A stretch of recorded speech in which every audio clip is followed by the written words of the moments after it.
ইউসুফ জুনওয়াসের রাজ দরবারে একজন জাদুকর থাকত। ওই জাদুকর একদিন বাদশার দরবারে এসে বলে, বার্ধক্যজনিত কারণে আমি অত্যন্ত দুর্বল হয়ে গেছি, কখন কি হয় বলা যায় না, সুতরাং একটা চালাক চতুর ছেলে দেখে আমার কাছে দেন, আমার শিখা সকল বিদ্যা তারে শিখাইয়া যাই, সেজন্য ভবিষ্যতে আপনার দরবারের কাজে আসে। ইউসুফ জুনওয়াস এমপি মন্ত্রীদেরকে জানাইয়া দিল, একটা চালাক চতুর ছেলে কোত্থেকে মিলানো যায় দেখো। তারা চেষ্টা করে ছেলে একটা মিলাইল। এই ছেলেটার বয়স যদিও কম, বুঝে অনেক বেশি। দেখবেন বাচ্চাদের মধ্যে এমন আছে বয়স 10, বুঝে 20-এর সমান, আছে না নাই? আবার এমনও আছে বয়স 20, 10-এর সমানও বুঝে না। মাদ্রাসার এক ছাত্ররে এক লোকে জিজ্ঞাসা করছে, এই মিয়া কই পড়ো? মাদ্রাসায় পড়ি, আগে নুরানি পড়ছি, এখন হিফজ কানায়, হিফজ শেষ করে কিতাব কানায় ভর্তি হয়েছি। কই মিয়া এত প্রতিষ্ঠান বাংলাদেশে থাকতে অঙ্ক, ইংরেজি, বাংলা, সমাজ বিজ্ঞান কত কিছু পড়ানো হয়, আর মাদ্রাসায় শুধু আল্লাহ বিল্লাহ পড়ানো হয়। তো ছাত্র বলছে, না, দুনিয়াতে চলতে যা লাগে মাদ্রাসাতে এখন সব শিক্ষা দেওয়া হয়। দুনিয়াতে চলতে যা লাগে মাদ্রাসাতে তা শিক্ষা দেওয়া হয়। স্কুল কলেজ ভার্সিটিতে তো শুধু দুনিয়া শিক্ষা দেওয়া হয়, আর মাদ্রাসাগুলোতে দুনিয়া আখেরাত উভয়টাই শিক্ষা দেওয়া হয়। বেটার উঠছে গুসা, মাদ্রাসায় সব শিক্ষা দেওয়া হয়। জি, অঙ্ক পারো? বেটা অঙ্কের মাস্টার রিটায়ার্ড আছে। কয় পারি। কয় এদিকে ডেককে নিয়ে মাদ্রাসার ছাত্রকে বলছে, তুই যেহেতু অঙ্ক পারস, তাহলে আমারে অঙ্ক করে বোঝা, এই পুকুরে কয় বালতি পানি হবে। এটা কি ছাত্রকে একটা লজ্জা দেওয়া না? ছাত্র কিন্তু বুঝে ফেলছে, মাদ্রাসার ছাত্র তো। মাদ্রাসার ছাত্র দেখবেন উস্তাদের সামনে যতক্ষণ থাকে এর চাইতে ভালো মানুষ এই জগৎ নাই। যে উস্তাদ থাকে না 10 মিনিটে 24 ঘন্টার ডাক ডাকায় ছাড়ব। আপনারা বলতে পারেন, হুজুর কেন? কারণটা কি? কারণ হইল শত শত শয়তান এই একটা ছাত্র ভিসে লাগাইল থাকে। যতক্ষণ বেষ্টনীর ভিতরে তাকে শয়তান তো আক্রমণ করার সুযোগই পায় না। যেই 2-10 মিনিট পায়ে লাইল, এই দুষ্টমি করানির একটা সুযোগ করে দিল। মাদ্রাসার ছাত্র বলে, চাচা মিয়া কয় বালতি পানি হবে এটা কেমনে বলবো? আপনি আগে বলেন বালতিটা কত বড়। বালতি যদি পুকুরের সমান হয় 1 বালতি, আর যদি এর অর্ধেক হয় 2 বালতি, তার অর্ধেক হলে 4 বালতি। এখন ছুটো করতে থাকেন আর আপনি হিসাব মিলাইতে থাকেন। কথা বুঝে আসছে আপনাদের? এইরকম একটা চালাক চতুর ছেলে দেখে ইউসুফ জুনওয়াস ওই জ্যোতিষীর দরবারে পাঠালো। কয়েকদিন আসা যাওয়া করলো।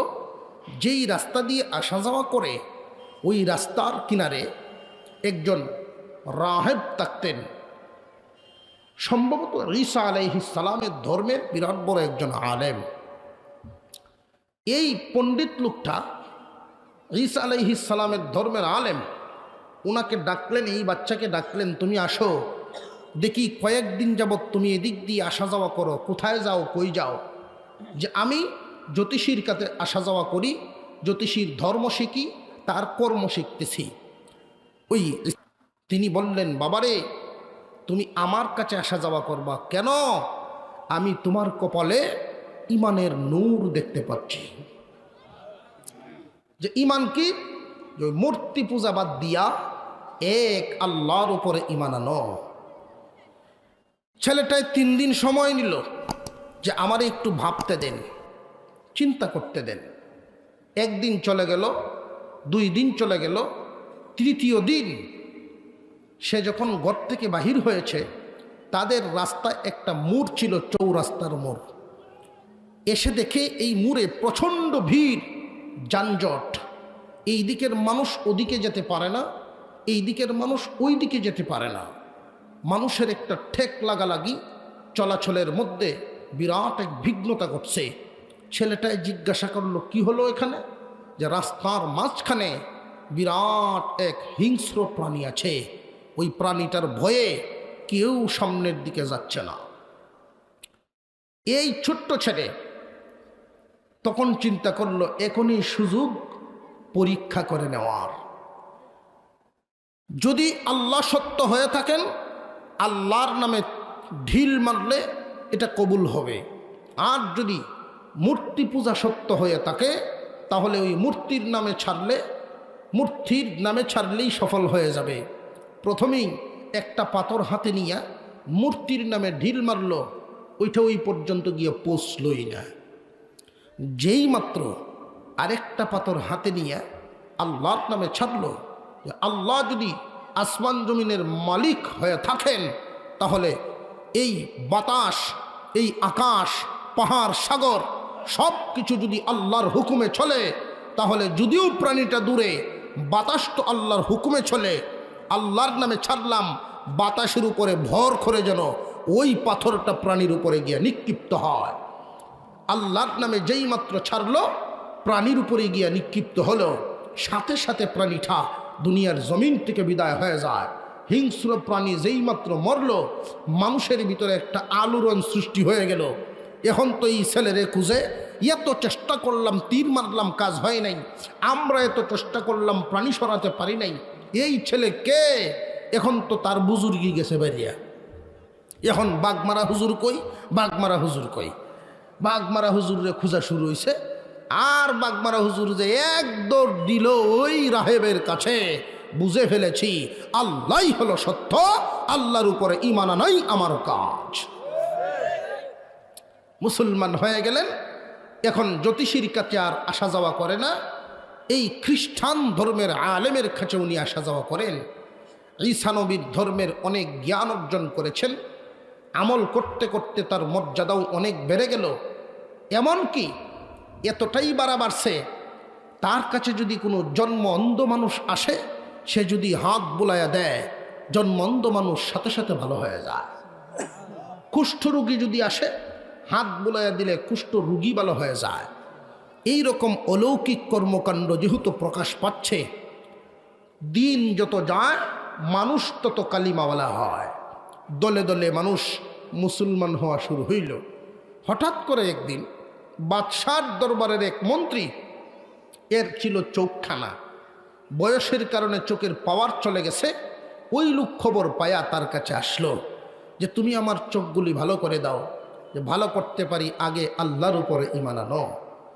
সে বলল, ঠিক আছে, আমি তো শত চেষ্টা করলাম, ঔষধ ব্যবহার করলাম, ভালো হয় নাই। যদি আল্লাহর উপরে ঈমান আনলেই ভালো হয়, তাহলে তো বুঝলাম আল্লাহ সত্য। আল্লাহর উপরে ঈমান আনলাম, দেখি ভালো হয় কিনা। সে যেহেতু ঈমান আনলো, সাথে সাথে তার চক্ষুও ভালো হয়ে গেছে। পরের দিন রাজদরবারে গেল।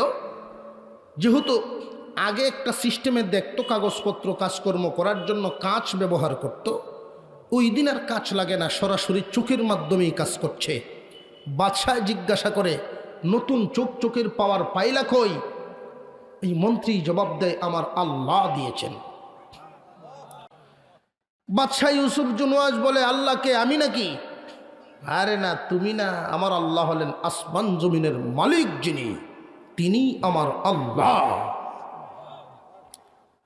যেই মাত্র এই কথা বলছে, ইউসুফ জুনওয়াজ তো সজাগ হয়ে গেছে। কি ব্যাপার? এই দাওয়াত কে তোমাকে দিল? এই দিন তোমার কে শিখাইল? খোঁজখবর নিতে নিতে ওই ছেলের খোঁজ পাইল। ছেলের নাম, মুসলমান হওয়ার পরে নাম রাখা হয়েছে আবদুল্লাহ ইবনে তামের।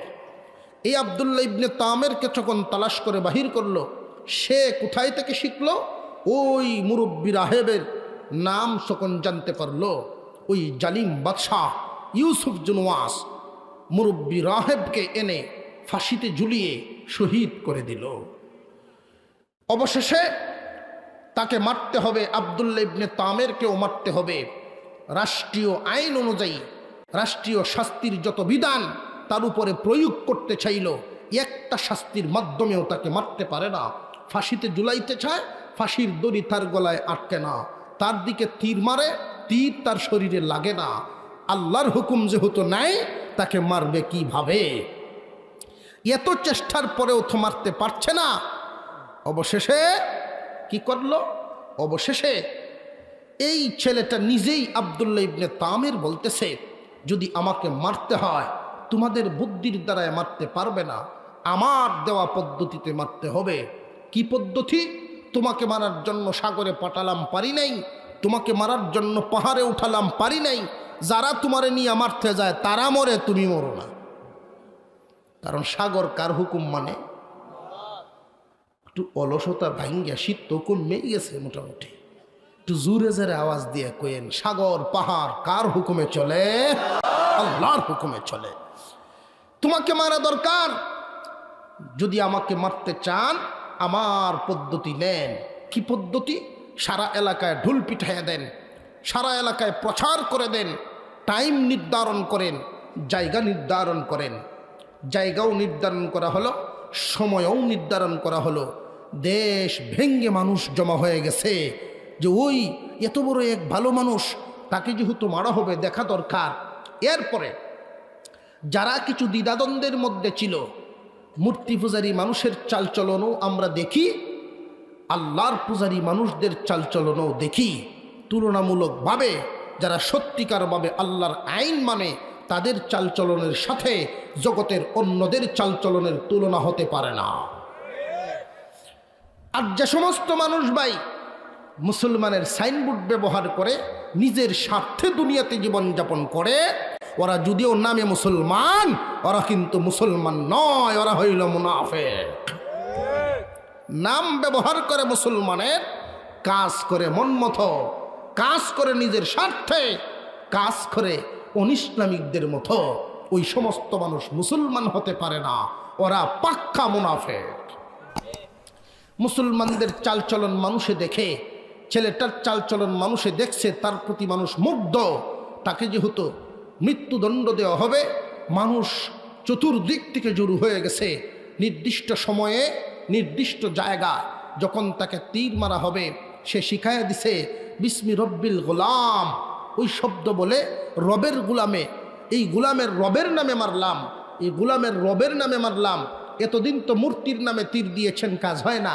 মূর্তির নামে আমাকে মারতে পারবা না, আমাকে যদি শহীদ করতে হয় আল্লাহর নামে শহীদ করতে হবে। যেই মাত্র তীর মারলো আল্লাহর নামে, তীরটা এসে ও ভাই আস্তে আস্তে আস্তে আস্তে আব্দুল্লাহ ইবনে তামিরের কপালের ডান সাইডে লেগেছিল। সাথে সাথেই উনি শাহাদাত বরণ করেন।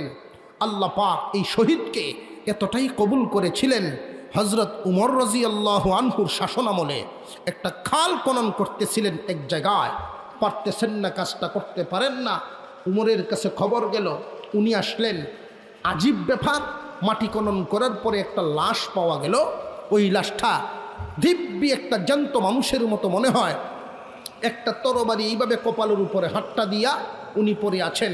হজরত উমর সেখানে গেলেন, গিয়া ওই কপালের হাতটা মাত্র সরালেন, তীর বেগে রক্ত বাহির হওয়া শুরু হয়।